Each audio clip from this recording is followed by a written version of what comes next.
ಅದನ್ನ ಫಾರೆಸ್ಟ್ ಅಂತ ಮಾಡಿದ್ದಾರೆ. ಇವತ್ತು ಜಾಡಿ ಅಂತ ಆವಿನಹಳ್ಳಿ ಹೋಬಳಿಲಿ ಸೊರಬದಲ್ಲೆಲ್ಲ ಜಾಡಿ ಅಂತ ಒಂದು ಮಾಡಿದ್ದಾರೆ. ಜಾಡಿ ಅಂದ್ರೆ ಅರಣ್ಯ ಅಂತಾರೆ. ಇವರೇನ್ ಬ್ರಿಟಿಷರ ಇವರು ಆಳ್ತಿರೋರು? ಇನ್ನೊಂದು ದೊಡ್ಡ ಪ್ರಕರಣ ನಮ್ಮ ರಾಜ್ಯದಲ್ಲಿ ನಡೀತಾ ಇದೆ. ಮಹಾರಾಜರು ಮತ್ತೆ ಬ್ರಿಟಿಷರು 1890, 95, 96, 97, 98 ಆಮೇಲೆ 1930, 40ವರೆಗೆ ಮಹಾರಾಜರು ಮತ್ತು ಬ್ರಿಟಿಷರು ಕಾಲದಲ್ಲಿ 2.5 ಲಕ್ಷ ಎಕರೆ ಫಾರೆಸ್ಟ್ ಅಂತ ಹೇಳಿ ಘೋಷಣೆ ಮಾಡಿದ್ರು. ಇದುವರೆಗೂ ಅದನ್ನ ಫಾರೆಸ್ಟ್ ಮಾಡಿಲ್ಲ ಅಂತ ಒಬ್ಬ ಕೋರ್ಟಿಗೆ ಹೋದ. ಈ ಮುಳುಗಡೆಯವರ ವಿರುದ್ಧನೂ ಕೆಲವರು ಕೋರ್ಟಿಗೆ ಹೋಗೋರಿದ್ದಾರೆ, ಬಡವರ ವಿರುದ್ಧ ಹೋಗೋರಿದ್ದಾರೆ, ಪರಿಸರ ಪ್ರೇಮಿಗಳು ಅಂತಾರೆ. ಆ ಬಡ್ಡಿ ಮಕ್ಕಳು ಮನೆ ಎದುರುಗಡೆ ಒಂದು ತುಳಸಿ ಗಿಡ ನೆಡೋ ಯೋಗ್ಯತೆ ಇಲ್ಲ ಅವ್ರಿಗೆ. ತುಳಸಿ ಗಿಡ ನೆಡಲ್ಲ, ನೀರ್ ಹಾಕಲ್ಲ ಒಂದ್ ಗಿಡಕ್ಕೆ. ದೊಡ್ಡ ಪರಿಸರ ಅಂತ ಹೇಳಿ ಇವತ್ತು ನಾಟಕ ಮಾಡ್ತಾರೆ. ಇವತ್ತು ಅವರು ಈ ಅರಣ್ಯ ಭೂಮಿಯನ್ನ ರೈತರಿಗೆ ಕೊಡೋದಕ್ಕೆ ಇವತ್ತು ಅನ್ಯಾಯ ಮಾಡ್ತಾ ಇದ್ದಾರೆ. ಇವತ್ತು ಹುಲ್ಬನಿ, ಗೋಮಾಳ, ದನಗಳಿಗೆ ಮುಪ್ಪತ್ತಂದ್ರೆ ದನ ಮೇಯ್ಲಿಕ್ಕೆ ಕಾಗೋಡು ತಿಮ್ಮಪ್ಪನವರಿದ್ದಾಗ ಹೈಕೋರ್ಟ್ ಅಲ್ಲಿ ಒಂದು ಆರ್ಡರ್ನ ಮಾಡಿಸಿದ್ರು.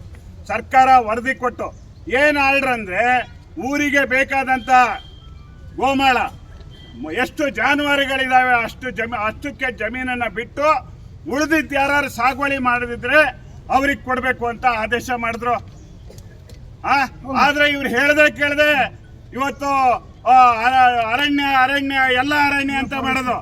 ಈ ಅರಣ್ಯ ಅಧಿಕಾರಿಗಳು ಇವ್ರನ್ನೆಲ್ಲ ಜೈಲಿಗೆ ಕಳಿಸ್ಬೇಕು ಅಂತ ಅಪರಾಧ ರಾಜ್ಯದಲ್ಲಿ ಮಾಡಿದ್ದಾರೆ. ಇದುವರೆಗೂ ರಾಜ್ಯದಲ್ಲಿ ಲಕ್ಷಾಂತರ ಕೋಟಿ ಅರಣ್ಯ ಬೆಳೆಸಲಿಕ್ಕೆ ಇವತ್ತು ಹಣ ಬಂದಿದೆ, ವಿಶ್ವ ಬ್ಯಾಂಕ್ ಇಂದ ಬಂದಿದೆ. ಇವ್ರು ಎಲ್ಲೆಲ್ಲಿ ಎಲ್ಲಾರು ನಮ್ಮ ತಾಲೂಕಲ್ಲಿ ಒಂದ್ ಕಡೆ ಅರಣ್ಯ ಇಲಾಖೆಯವರು ಬೆಳೆಸಿದ್ ನೋಡಿದೀರಾ ನೀವು? ಶಿವಮೊಗ್ಗ ಜಿಲ್ಲೆಯಲ್ಲಿ ನೋಡಿದೀರಾ? ಕರ್ನಾಟಕದಲ್ಲಿ ನೋಡಿದೀರಾ?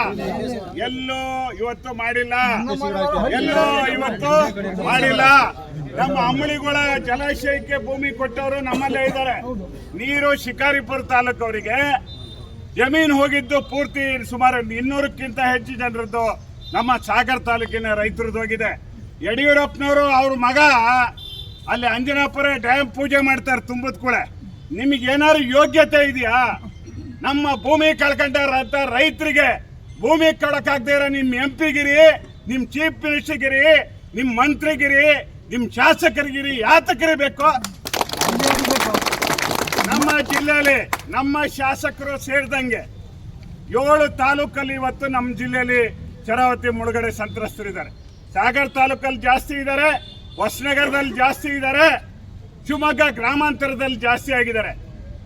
ವಿಧಾನಸಭೆ ಅಧಿವೇಶನ ಎಷ್ಟು ನಡೆದವು? 2.5 ವರ್ಷದಿಂದ ಎಷ್ಟು ನಡೆದು? ವಿಧಾನಸಭೆ ಮೀಟಿಂಗ್ ಎಷ್ಟು ದಿನ ನಡೀತೀರಿ? ಒಂದು ದಿನನೂ ನಮ್ಮ ಶಾಸಕರು, ನಮ್ಮ ಮಂತ್ರಿ ಅಥವಾ ಅಲ್ಲಿ ರಾಜ್ಯದ ಬಿಜೆಪಿ ಅಧ್ಯಕ್ಷನ ವಿಜಯೇಂದ್ರ, ಅಲ್ಲೊಬ್ಬ ಭೂಪತಿ ತೀರ್ಥಹಳ್ಳಿ, ಇವನು ಯಾರವನು ಆರ್ಗ ಜ್ಞಾನೇಂದ್ರ, ಯಾರು ಬಾಯಿ ಬಿಟ್ರ? ಯಾರು ಬಾಯಿ ಬಿಟ್ರೇನ್ರಿ? ಸಂಬಳ ನಿಮ್ ಜಾಸ್ತಿ ಮಾಡೋದಾದ್ರೆ, ಶಾಸಕರ ಸಂಬಳ, MP ಸಂಬಳ ಮಾಡೋದಾದ್ರೆ ಏನೂ ತೀರ್ಮಾನ ಬೇಡ. 50,000 ಇರೋದು 1 ಲಕ್ಷ ಮಾಡ್ರಿ, 1 ಲಕ್ಷ ಇರೋದು 2 ಲಕ್ಷ ಮಾಡ್ತೀರಿ ಅಂತಾರೆ. ನಿಮ್ಮ ಯೋಗ್ಯತೆಗೆ ಇವತ್ತು ಜನರ ಸಮಸ್ಯೆಯ ಬಗ್ಗೆ ಮಾತಾಡೋದಿಲ್ಲ ನೀವು.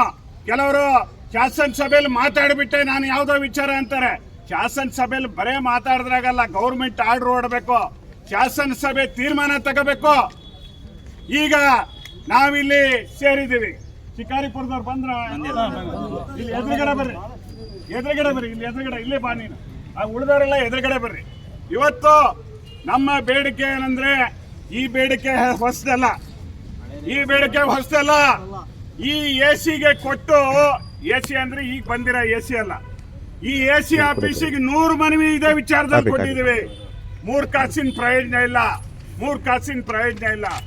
DC ಕೊಟ್ಟಿದ್ದೀವಿ, 3 ಕಾಸಿನ ಪ್ರಯೋಜನ ಇಲ್ಲ. ಕರ್ನಾಟಕ ರಾಜ್ಯದ ಚೀಫ್ ಸೆಕ್ರೆಟರಿಗೆ ರೈತರ ಸಮಸ್ಯೆ ಮಲ್ನಾಡ್ ಅವ್ರದ್ದು ಬಗೆಹರಿಸ್ರಿ ಅಂತ ಹೇಳಿದ್ವಿ, ಅದಕ್ಕೆ ರೆಡಿ ಇಲ್ಲ. ತಡಿಯಪ್ಪ, ಪತ್ರಕರ್ತರಿಗೆ ಮಾತ್ರ ಅದು ಕಾಪಿ. ಇವತ್ತು ಬಗೆಹರಿಸ್ರಿ ಅಂತ ಬಗೆಹರಿಸಿಲ್ಲ.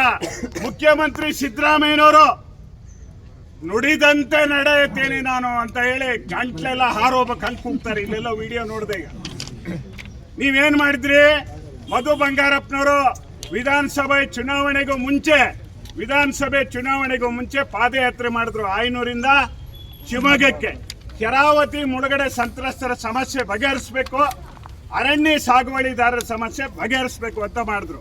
ಅವತ್ತು ಸಿದ್ದರಾಮಯ್ಯನವರು ಶಿವಮೊಗ್ಗ NES ಕಾಲೇಜ್ ಮೈದಾನದಲ್ಲಿ ಅವರು ವಿರೋಧ ಪಕ್ಷದ ನಾಯಕರಾಗಿದ್ರು, DK ಶಿವಕುಮಾರ್ ಅಧ್ಯಕ್ಷರಾಗಿದ್ರು, ಕಾಗೋಡು ತಿಮ್ಮಪ್ಪನವರೇ ಇದ್ರು. ಅವರು ಪಾದಯಾತ್ರೆ ಮಾಡಿದ್ರಲ್ಲ ಮಧು ಬಂಗಾರಪ್ಪ, 10,000 ಜನ ಸೇರಿದ್ರು ಮೈದಾನದಲ್ಲಿ. ಏನ್ ಹೇಳಿದ್ರು ಸಿದ್ದರಾಮಯ್ಯನವರು? ನಮ್ಮ ಸರ್ಕಾರ ಬಂದ್ರೆ ತಕ್ಷಣನೇ ಈ ಶರಾವತಿ ಮುಳುಗಡೆಯವರು ಅರಣ್ಯ ಭೂಮಿ ಸಮಸ್ಯೆಯನ್ನು ನಾವು ಬಗೆಹರಿಸ್ತೀವಿ ಅಂದ್ರು. 2.5 ವರ್ಷ ಆಯ್ತು. ನಮ್ಮ ಮುಖ್ಯಮಂತ್ರಿಗೆ, ಉಪಮುಖ್ಯಮಂತ್ರಿಗೆ, ನಮ್ಮ ಕ್ಷೇತ್ರದ ಶಾಸಕರಿಗೆ, ಬಂಗಾರಪ್ಪನವ್ರ ಮಗ ಮಧು ಬಂಗಾರಪ್ಪ ಉಸ್ತುವಾರಿ ಸಚಿವರಿಗೆ ಒಂದು ಮುಖ್ಯಮಂತ್ರಿ ಸಭೆಯನ್ನ 65 ವಿಧಾನಸಭಾ ಕ್ಷೇತ್ರ ಬರುತ್ತೆ ಮಲೆನಾಡು ಅಂದ್ರೆ. ಎಲ್ಲ ಕಡೆ ಇದೇ ತರ ಭೂಮಿ ಸಮಸ್ಯೆ ಇದೆ. ಉತ್ತರ ಕನ್ನಡ, ಚಿಕ್ಕಮಗಳೂರು, ಕೊಡಗು, ಆಮೇಲೆ ದಕ್ಷಿಣ ಕನ್ನಡ, ಉಡುಪಿ, ಎಲ್ಲ ಕಡೆ ಸಮಸ್ಯೆ ಇದೆ. 65 ವಿಧಾನಸಭಾ ಕ್ಷೇತ್ರದಲ್ಲಿ ಇರ್ತಕ್ಕಂಥ ಬಡ ರೈತರು, ಅರಣ್ಯವಾಸಿಗಳು, ಮುಳುಗಡೆ ಸಂತ್ರಸ್ತರ ಸಮಸ್ಯೆಯನ್ನ ಬಗೆಹರಿಸೋದಕ್ಕೆ ಈ ಸಿದ್ದರಾಮಯ್ಯನವರಿಗೆ, DK ಶಿವಕುಮಾರ್ಗೆ, ಮಧು ಬಂಗಾರಪ್ಪನವರಿಗೆ, ಶಾಸಕರಿಗೆ ಸರ್ಕಾರಕ್ಕೆ ಒತ್ತಡ ತಂದು ಮುಖ್ಯಮಂತ್ರಿ ಸಭೆ ನಡೆಸ್ತಕ್ಕಂಥ ಯೋಗ್ಯತೆ ಇಲ್ಲ ಇವರಿಗೆ. ಯಾರ ಬಗ್ಗೆ ಮೀಟಿಂಗ್ ಕರೀತಾರೆ ಸಿದ್ದರಾಮಯ್ಯನವರು? ಹೆಂಡದ ಅಂಗಡಿಯವರು ಒಂದು ನೋಟಿಸ್ ಕೊಟ್ರು.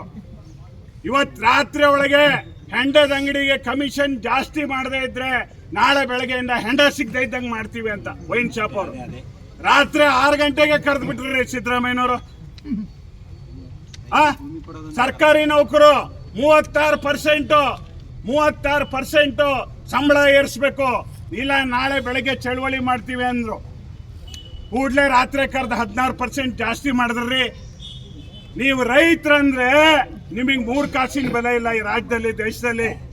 ಆ ಮೋದಿ ಸಾಹೇಬರು ಡಬಲ್ ಇನ್ಕಮ್ ಮಾಡ್ತೀವಿ ಅಂದ್ರು.